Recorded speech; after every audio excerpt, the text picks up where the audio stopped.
Alright, what's up mga ka-Investa and welcome to episode 6 of Conversations with Traders. I am joined today by no one other than our champion ng Investagrams Trading Cup 2019, Sir Limuele. You may know him as Maity Gee. Sir, thank you for the time. Thank you din, Investa, for inviting me here dito sa Traders Conversation. So sir, before I get into any further questions, pakilala ka naman sa mga baka hindi pa may kilala sa'yo sa community natin. Hi guys, actually I'm Limuele. Sa troll name na Maity Gee. I became ZFT around 2017, but prior to that, I went into investing and then find it trading as my passion. And then last year, I took leap of faith and naging 1-year anniversary na ako last week. So till now, I'm doing this one as trading for a living sa trading. Okay. Alright, sir, before we move on to any specific trading questions, Sure. Let's begin sa sa journey. So, how and when did you begin your journey sa stock market? Actually, around 2011, it was that time I became responsible dun sa finance ko. So, dati kasi I was a spender. So, pag may sahod, diretso sa gadget, electronics. And I had this conscious decision na pag palagi akong ganito, walang future mangyari. Lalo na pag magka-shota. So, eventually, I shift that mindset na spender to saver. So, when I had that decision, I act on it.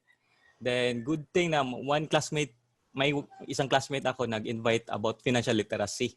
So, actually, I little by little na-change yung mindset ko from spender to saver.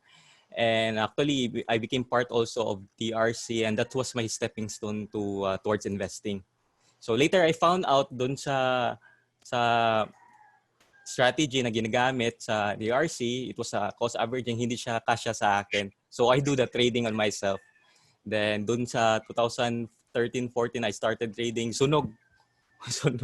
So that's that's what ignites me to learn more about that trading technical analysis. So I came to know with ZFreaks and even in bang klase at that time na may vlog pa. Kasi dati wala pang social media masyado on trading, more about sa website Traders Pizza, Finance Manila, mga old school. Yan. Oh, di ko na ata naabutan yun eh. Yeah. So eventually naging ZFT din ako sa 2017. May free time ako as an OFW doon. So I used that free time to learn further on technical analysis. So, being a former OFW, tama sir, sa kayo, nasa Dubai before? Oo, sa Dubai. Oo. So, how has trading changed yung life mo? From being an OFW, tas ngayon, you're back with your family sa Cebu, tas full-time trader ka na. Doon sa Dubai, actually, I worked there as a nurse. And actually, I've been practicing nurse as 10 years. So, pagiging OFW, naging eye-opener sa akin. Apart from working abroad, I need to adjust dun sa culture nila and makihalubilo sa kapwa Pinoy nandun. Mahirap kasi you will take all the responsibility sa lahat ng action mo, galing sa pagluto, laba, lahat trabaho. And then with this trading, actually it will reflect on who you are as a person. Diyan mo makuha yung the better version of you, that what we want to change to become a better one. So yun, makikita mo sa sarili on how you handle stress, lalo lang for you losing trades, winning trades, and how to you respond yung mga uncomfortable moments. Kaya eventually, trading, nasasabi ko, is more about self-mastery talaga. You cannot copy the skills of other mentors, but rather it's all about dealing with yourself instead. Kaya ang sinasabi nila is trading is more about 20% success comes from skills and 80% from the psyche. Because and we have different our past experience kasi. Yeah. So dati nurse kayo, cover nyo yung trading, and yes, then you took the leap of faith, 'di ba, maging full-time trader. What motivated your, paano mo nalaman na okay, ready na ako maging full-time trader? Kasi yun yung pangarap na marami na katrabaho ko, tas full-time ko na lang, tas ito na yung source of income mo. So what sparked that decision? How did you know you were ready? Actually, hindi siya madali. it's good thing na I have this financial knowledge because I'm advocating about talaga about financial literacy. There's some steps on how you able to become a full-time trader. May tinatawag kami na parang bahay na you have to make it a good base para you will not be affected with your finance.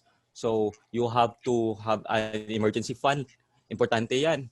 Especially if you're a family man, you're putting food on the table. At least you have 1 year to 2 years of monthly expenses. And then you have that insurance also in order to protect for your family in case you have in case na hindi mo masasahan na mangyari na ganon.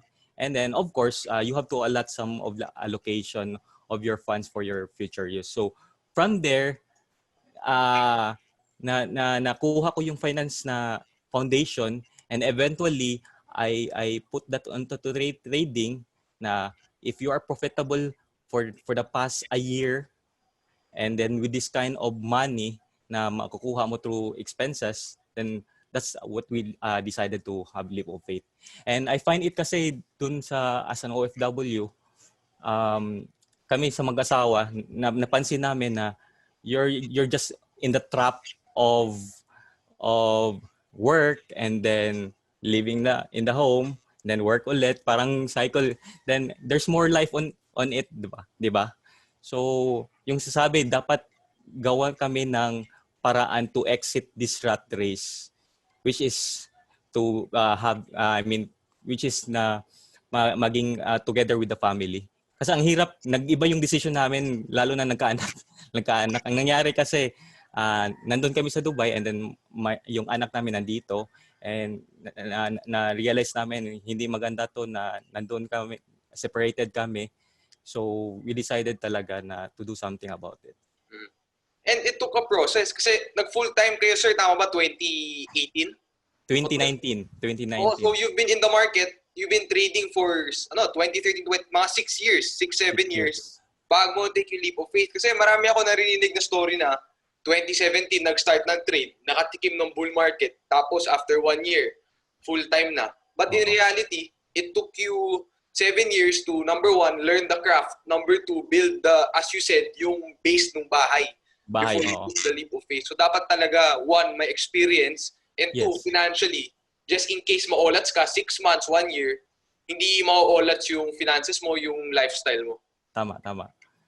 Totoo yan. And it takes talaga process para makuha, and one thing I can tell you na it's all about personal journey. So it's not about hindi porket nag full-time siya, agad ikaw mag full-time dahil nakikita mo na ganito yung nangyari sa kanya, and then yourself ganun din. No, it's all about your not influence your decision with others. Alright, sige sir. So napag-usapan natin yung journey mo. Let's talk about naman yung journey mo sa Trading Cup 2019. So ano naman, summarize mo naman, how was the entire experience yung 3 months na yun? Grabe, yung 3 months na experience, different experience yun kasi yung pressure level, lalo na if you're on the top 10, grabe. Though virtual siya, but it will affect yung psych level mo, especially if you're aiming dun sa taas. Hindi lang yung about dun sa outcome ng trade, it's all about your name, dun sa community, yung pride and ego mismo. Diba? So actually, I'm guilty ako minsan na instead of having this process-oriented, nagiging result-oriented ako dun sa Trading Cup. And sa competition, actually, it's not about playing about yourself, but also you're dealing with other players. So you have to be equipped 100%, especially on preparation and psych preparation para makuha mo yung level na yun. So umabot din sa that na time na during the last few weeks of the competition na nag-mind reading ako based on their PNL kung ano talaga yung anong ginawa na pag-play nito na bakit umangat yung stock ngayon. Iniisip mo na kaya neto na tiputin rin. Baka ganun. Ganun na. Oo. Yun yung kaibahan sa Trading Cup na experience. Tsaka nakakatama siya ng site. Kasi not only are you dealing with the market, but now, unlike normal trading, you're also dealing with other people na rin. Tapos minsan, pag leaderboard, nakikita mo, let's say, nagka one bad trade ka, na down ka 3 rank, minsan nakaka-demotivate yun eh. Mas kailangan mo bulin ulit, etc. Tama. So, yung buong experience na yun, sir, how has that impacted yung actual na trading mo? Actually, not much on the actual impact dun sa trading. Naging lesson na yung pressure. Yung challenge na dun sa actual trading is yung how you allocate your volume and having a bigger portfolio and with your financial goal. So, yun nga, naging choosy ka in your particular play, lalo na sa ngayon ng market.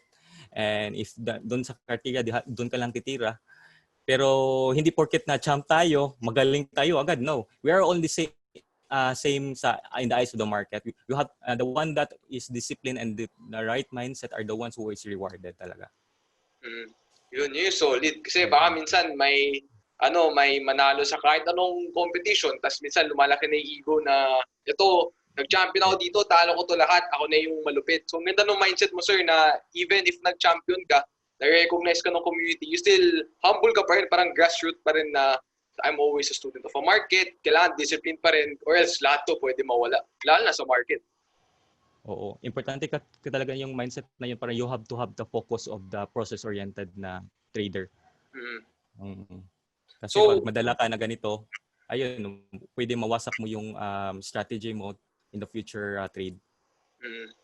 So, would you recommend, sir, na yung mga baguhan pa sa market or kahit yung hindi pa nakaka-try sumali yung competition na sumali sila? Yeah, definitely. If you want to have a better version of you, try that competition because it will push you beyond that level. But before you doing that, you have to prepare yourself with, especially on technical analysis, doing your right strategy, and what kind of trader are you. Then, number one reason then is find that reason why you join in the first place. Either you are going for the experience or winning the trading cup. So it's a different level because you will be challenged to other traders in a higher skills. Okay, so guys, sa mga nanonood, meron kaming Investa Pro League. Ito, 1-month competition lang, 50K prize pool. So, lagay ko lang sa link kung gusto nyo sumali. Lagay ko yung link sa comments kung gusto nyo sumali. Okay, sige sir. Ito, pag-usapan naman natin. Yes. What was your biggest mistake na naranasan mo sa buong trading journey mo? Tsaka paano ka nakabawi? Ganito. So, for me, yung trading is about self-mastery. So, at that time, hindi masyado na-emphasize ko about trading psych. So, ang malaking mistake ko na about sa trading journey is not accepting that you're wrong. So, ang naging habit ko at that time, subconsciously, nag-average down ako, nag-losing trade, averaging down to a losing more.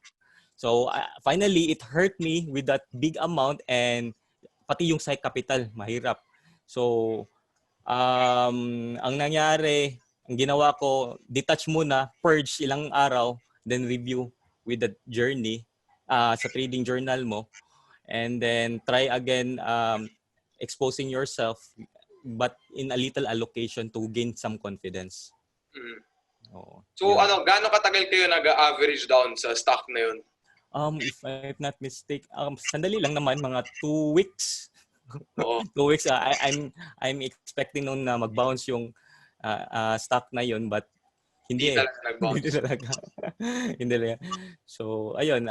So, what I did, I have that journal na you have to execute your plan very well. Because there's a difference between executing your plan and plan your trade. Plan your trade is just simple IQ. But when you're executing it, there's an emotional level na naka-embed doon. So, I put it on my notes na if hindi ako mag-follow ng plan, I will have that loss of time, financial loss, frustration, and more trading errors in the future. So, kaya nga, totoo yung sinasabi ni Sancho na every battle is won before the fight. So, preparation is the key there before doing on the true arena dun sa trading. So, kung nagtitrade ka ba, sir, let's say for example, may nakita kang stock na medyo lumipad, tapos wala sa plano mo, iti-trade mo ba yon or hindi kasi hindi mo pinagplanuhan na maigi? If you had that experience before na ito yung playbook mo, pasok sa criteria, you can opt for trading objective dyan. But if not, kung wala sa playbook mo, no, pass muna tayo dyan kasi I'm sure it will not have a good outcome. No. So actually, ganun ako before. Let's say may nakita lang ako stock na mukhang pwedeng bounce. Even kapag hindi ko pinagplanuhan the night before. Dati, gagawa ako ng trading plan in 1 minute. Ko-compute ko yung size, lalagay ko yung cut, TP, entry, tas execute. Pero yung nangyayari sa akin nun, parang, alam mo yun, na-feel ka ng emotion kasi kailangan mo magmadali kasi gumagalaw na. Tapos, minsan, kasi gusto mo lang bumili ng 5,000 shares, nakapindot ka ng extra zero, naging 50,000. Yung ganun na costly error. Kaya para sa akin, important talaga yung ma-stress ka the night before, dun ka magplano, tapos para pagdating on the day, execute na lang. Or pag yung broker mo may buy on breakout, may auto stop, at least auto mo na lang lahat para talagang objective, tsaka chill ka lang. Relax na lang. Actually, yan yung tawag na systematic trading. Pero if you go along with that trading journey mo, you will gain that, anong tawag nito? Yung discretionary trading. Like, based on your experience, kung anong call mo with regards to market condition, you're able to adjust. Because the market, it's all about adaptability talaga as a trader if you're going to win. Yun nga. But before you, parang bago ka maging discretionary, syempre, you also need to have experience. Experience, yes. It will take time. Oo, correct. It will take time. Sige sir, eto, kanina minention mo na yung nagkamalaking loss ka sa kaka-average down, tapos nag-purge ka, tapos nung bumalik ka, smaller allocation. Smaller allocation. So pareho tayo na style. Tuwing nagkaka-drawdown ako malaki, yun din yung approach ko. So chill muna, 1-2 araw, tapos pagbalik ko, half the size of as normal. Para sa'yo, bakit important gawin yun? Hindi yung balik ka lang the next day, tas normal lang, or mag-revenge trade or something. Ganito kasi yan, ang issue dyan is more on psych capital. Once na it will destroy you, you have low confidence on your part. Pag low confidence ka, most likely yung action mo is nagdaglawang isip ka, ano yung entry and exit mo. Wala ka nang believe sa sarili mo on your playbook. So I would go for that allocation, master that playbook. By the time na you're able to do that one, it will be, sunod na yun, it will go for your profit on your part. So, importante talaga yung the way how you handle your plans and plans doon sa trade. Tsaka kapag malaki yung loss, na-mention mo parang nakaka-affect talaga sa confidence. Tapos minsan, so hindi lang siya loss tas na capital mo, na-affect din yung future na trades kasi ang laki ng loss, yung next trade baka kulelats na naman. Tapos yung pala, that trade, the very next, say breakout trader ka, the very next breakout was actually the one na, yun nga, biglang magsisiling, ganun, tapos di mo na-take, kasi yung previous trade, di mo na-handle na mabuti. So na-affect not only yung capital mo, but also yung psychology and emotions. Nadala yung previous trade towards your present trade. Kaya nga, sabi ni Mark Douglas, you have to treat every trade unique. Correct. Sa trading in the zone. Trading zone. Yun. Favorite ko yun. Yung favorite book ko, mga 5 beses ko na ata nabasa. Dami. Ang gaganda ng mag-read ka ng mga ganun na book because yung mga experience from the great traders, ma-embedded mo sa iyo and then it will become your system. So I would advise yung to read more on about psych book talaga. Ito, side question. Anong marirecommend mong book sa mga tao sa community? Let's say, a beginner to intermediate trader, anong books yung dapat basahin? Yun. Siguro yung Reminiscence of Stock Operator, maganda yun. The journey from becoming, from the beginning of the trader until dun sa last na nagiging magaling na siya. And sa trading journey kasi, it's not all about up lang. It will always be a roller coaster ride until such time makuha mo yung consistency. Correct. So it's all about talaga self-mastery. I would recommend that reading that Reminiscence of the Stock Operator. Actually, maganda sa book na yun.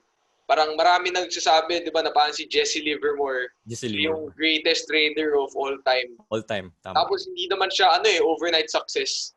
Nagsimula siya sa market, bata pa lang, 13, 14, 15. Tapos even nung sa older age na niya, naalala ko lang yung mga stories na nagka-times na nawa-wipe out din siya, 'di ba? Tapos kakautang pa, pero it's really it took a process, it took years for him to bounce back tapos ma-recover lahat. Lahat, It took him around 3 to 4 years before nag-recover yung mga place because at that time it was bear market. Depression, I think that was the Great Depression. Depression, kasama na rin yung Spanish flu ata at that time. Oo, yung Spanish flu din. Yun yung time na yun. Grabe. Doon ko lang na-feel, ganun ko, na-reflect ko lang yung 1920s, yun yung time na nag-take siya ng trade na ganun.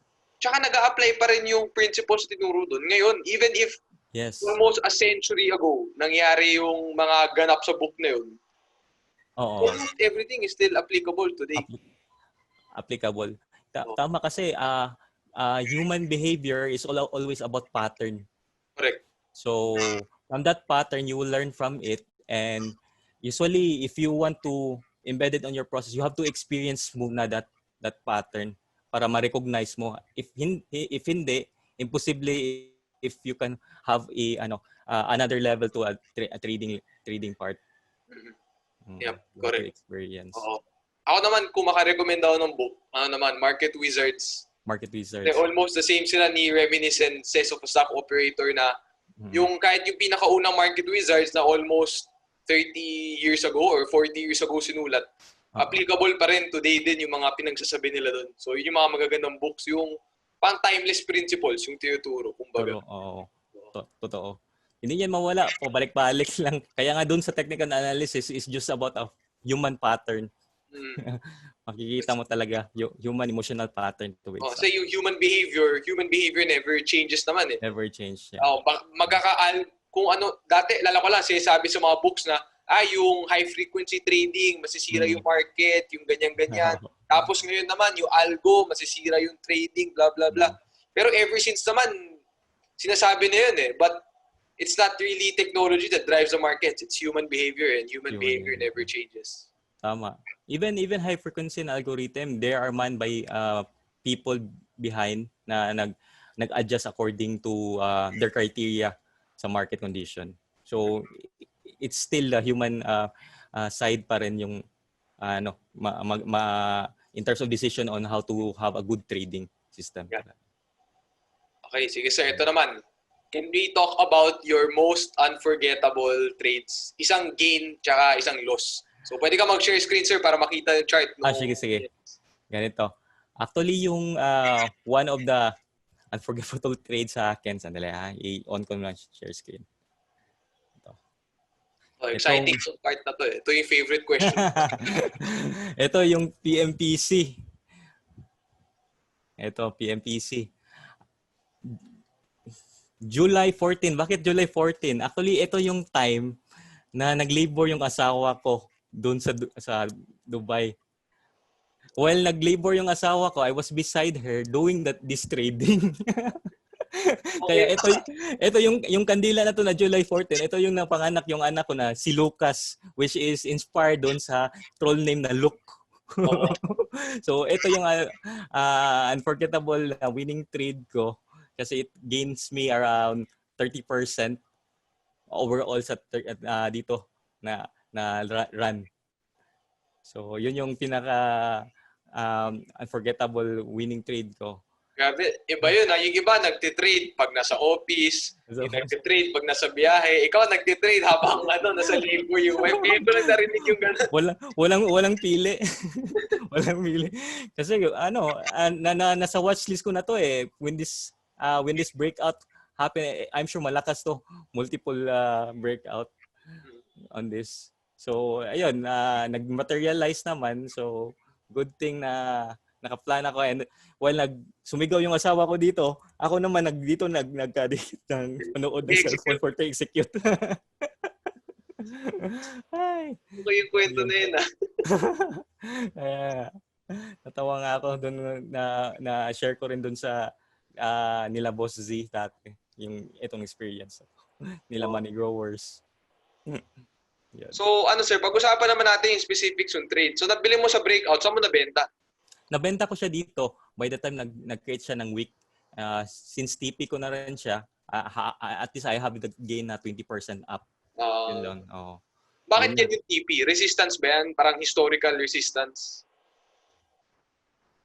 Ang nangyari kasi at that time, di ba, at that time may anak na. So yung sa akin lang parang tactical sell na lang rin na may gain naman ako ng ganito. So sell ko na lang kasi hindi ko na siya mabantayan sa next few days. Ang hirap kasi sa amin is more on shifting. Oo. Sir, sorry, nag-lag ka. Paulit na lang yung sinabi mo. Yung sell? Bakit ba't ka nagbenta? So, tactical sell, sabi mo? Tactical sell. Kasi one of the ways na mag-exit ka ng isang stock is tactical sell in a way na hindi mo siya mabantayan. And then if you have that gain already na as well, i-realize na lang yung gain with having that goal na 20% up na gain. So, kamusta naman yung emotions mo nung nakita mo umangat pa yung stock na sobra after mo magbenta? Na-FOMO ka ba? Nainis ka ba? Or okay lang? Kasi gain is gain ka naman eh. At that time, hindi na. Sa akin, hindi na. I'm okay with it kasi na-hit ko yung monthly quota ko for that month. Monthly quota ko, at least 10%, that will be fine for a stock to trade. And hindi ko makalimutan 2017, it was a bull run. Any stock na pinapasukan mo, gain ka talaga at that time. Aangat mo. Aangat. It's all about bull market. Oo. Optimistic mga tao lahat doon at that time. Solid. So sir, ano naman, let's talk about a trade na most unforgettable na loss naman. Ito na yung sinasabi ko na trade na nag-average loser. Di ko inaasahan na ganito yung nangyari. Actually, it was Alto. Ngayon, DNA. Philabs. Ito yun. I had those gain, pero I'm expecting na mag-gain ako dito na scenario. I mean, I'm thinking na at this level, mag-bounce na with this area. But what happened, nag-average down. Eventually, it hurts my portfolio. So, I had this, if I'm not mistaken, I had this loss almost 30% on this with the average down on this stock. So, really nakasira ng psych na to. So, saan ka ulit bumili, sir? Nag-top na siya. Tapos, looking for a bounce ka. Yes. Kasi pasok siya sa criteria ko na pwede siya mag-bounce at least on this area na 0.61 level ng Pibo. 0.61 level, and with this good volume din, there's a laking chance na pwede siyang mag-bounce. But the market tells not to. So wala. Wasak. So, ano yung thought process mo? Hindi ko ganun. Ano yun, sir? Sorry. Sige lang. Ano yung thought process mo kung bakit ka nag-average down? Nakita mo nag-breakdown pa. Bakit hindi ka nag-cut kagad? Bakit nag-average down ka pa? Yun yung mali ko na because I'm more on not accepting the wrong side. Kahit ganun yung nangyari, I'm not accepting. So, ang habit ko, I'm averaging down. Kung mag-materialize ng mag-bounce, I'm gaining. But hindi nag-materialize. So, until that big amount hurts me, so I eventually cut that position, losing more than. So, wala. Oo. No. Pero hindi mo na inulit after nun? After that, wala. And it's all about risk management na. Kung maabot ka na ng level na ganito, you have to cut based on your variable na VAR. VAR na. Correct. Tapos, yun yung risk mo per trade, usually 1 VAR lang or umabot na 2 VAR? At most 2 lang, 2%. Kaya I had to maintain that allocation na between 20 to 30% lang in case na umabot dun sa 5% area na hindi nag-materialize yung playbook setup mo. Ayun, hindi ma-affected yung overall portfolio mo to more than 2% sa VAR. Okay. Sige, sir. So, thank you for showing yung chart. Pwede mo na i-end yung screen screen share. Average down. Yung grabe pala yung mga favorite ko pa rin yung PMPC. Yun yung solid na experience. Nakakatawa nga yung isipin na, ba't ginawa ko yun? Pero wala eh. Ang ibang naisip ko na there will be a high chance talaga na it will ano mag-appear yung run and run na candle. So, yun. Saka iba talaga pag trader, no? Kahit Oh. Gawan mo talaga ng paraan. Oo. Sige, ngayon, kamusta naman yung trading mo recently dito sa local? Lala, nag-recover yung markets. Tsaka nagde-trade ka ba ngayon ng global, sir, or more focus ngayon sa PSE? Actually, more on shift na ako sa PSE. Nangyari kasi, I cannot able to monitor well, lalo na pag may anak ka. And then, ang importante talaga sa trader, kung you have to focus in the morning, ang tulog mo. So, if kulang yung tulog mo, it will affect your performance during sa trading. So, kaya nga, trading is highly competitive. You have to maintain that high performance level in order to execute dun sa trading plan mo. So, sa awa naman ng Diyos, okay naman yung trading natin sa PSE. But I didn't expect that much na this week na malakas yung run ng PSE. And it follow other names sa market ng index. So, yun, adjust tayo. Kung anong bias natin dati, you have to adjust with the market according to sa setup na criteria na papasukin mo. Actually, agree ako sa sinabi mo na kailangan may enough sleep ka kasi maapektuhan yung execution mo. Actually, ako kasi nagte-trade ako PSE sa umaga, tapos gabi US market. So, Puyat. 9 to 3, 9 to 4 ng gabi. So, mga tulog ko per day 5 to 6 hours lang. Tapos maganda kasi yung US market ngayon so talagang tinatapos ko. Tsaka okay na ngayon, medyo bullish run ngayon. Tapos pagdating naman sa PSE, gising naman ako 9, nasanay na katawan ko. Pero yung problema, like for example, may trading plan ako for MY, for BPI, for FBRLC. Ano pa ba na-miss ko? GT Cup. Kaya na umaga. Yung nangyari is, wala, hindi ko na-execute. Medyo tamad ako magbukas ng computer kasi antok pa ako So naka-cellphone na ako. Pag naka-cellphone ako, di ako maka-execute ng sabay-sabay na trades. Sa open, umabot na sa entry ko. So yun yung downside. Totoo yun, kailangan talaga may tulog. At least mga 6 to 7 hours. 6 to 7 para makuha mo yung optimal level na thinking, decision making. Yan. Yung ako minsan 6 hours pero pangit 3 15. Sobrang puyat pa rin Depende din sa body clock ng isang tao na minsan well-rested sila na 6 hours, minsan well-rested sila ng 5. So it will depend na paano mag-adapt yung katawan mo talaga. So yun, importante talaga yung sleep for trading. Yun yung tawag namin na intangibles na hindi mo makita doon sa technical analysis lang but behind that yung physical aspect ng trading. Yun yung kailangan. Okay. Ito sir, next question. What do you believe are the common misconceptions mga newbies have about the market or mga papasok pa lang sa world of investing?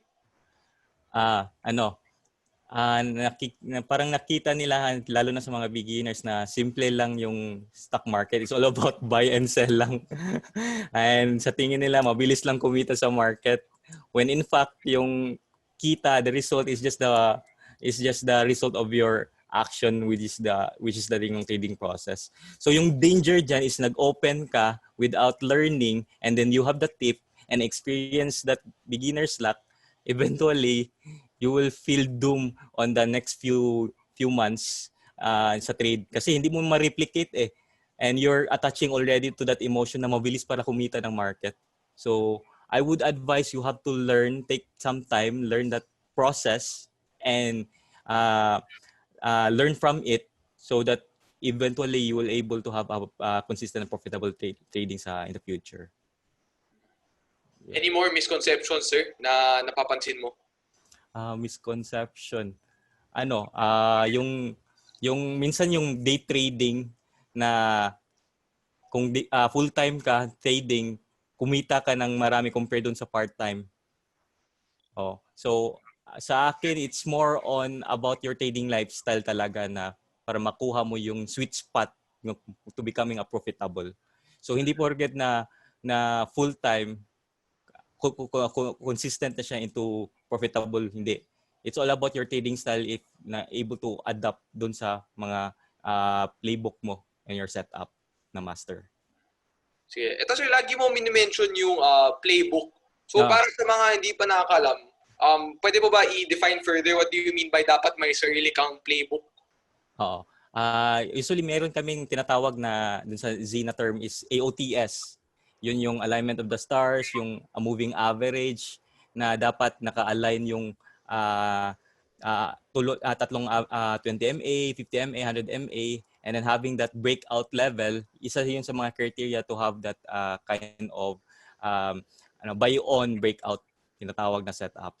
And may tinatawag namin na buy on retracement during sa bullish retracement or yung buy on bounce. So it's up to you on how you deal with this kind of setup according to your trading lifestyle.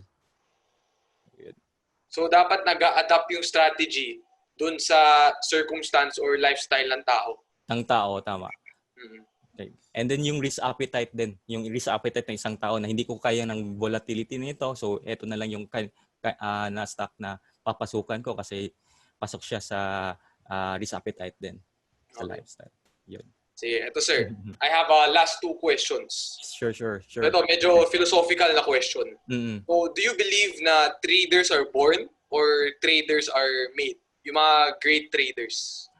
Sa akin, to become a successful trader talaga, you have to undergo such journey.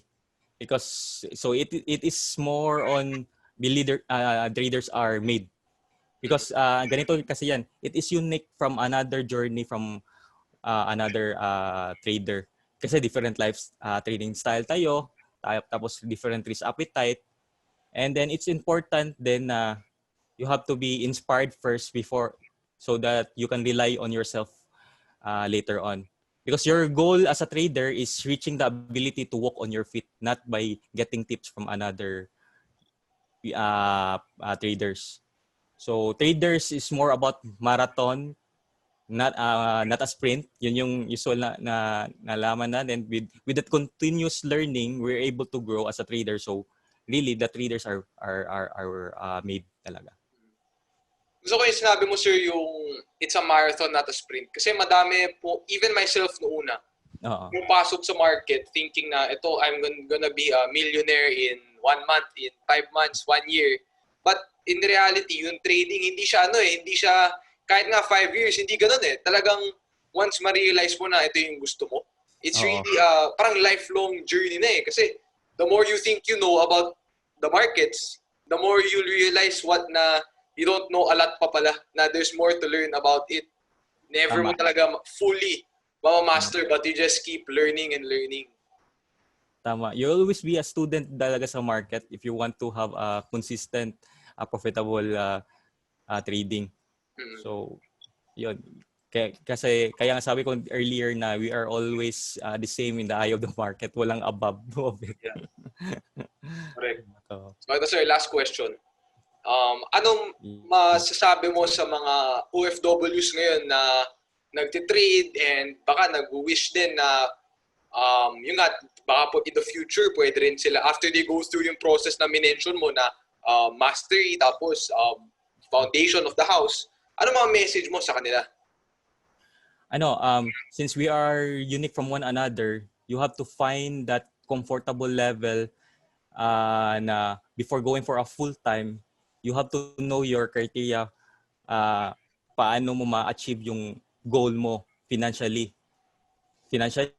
And then second is if you have that free time, always have that time yourself na mag-study ka. Kasi ang karamihan ko na-observe dun sa OFW, if you are already there, nawala na yung main goal mo na pabalik sa Pinas, and they will be trapped on the material things.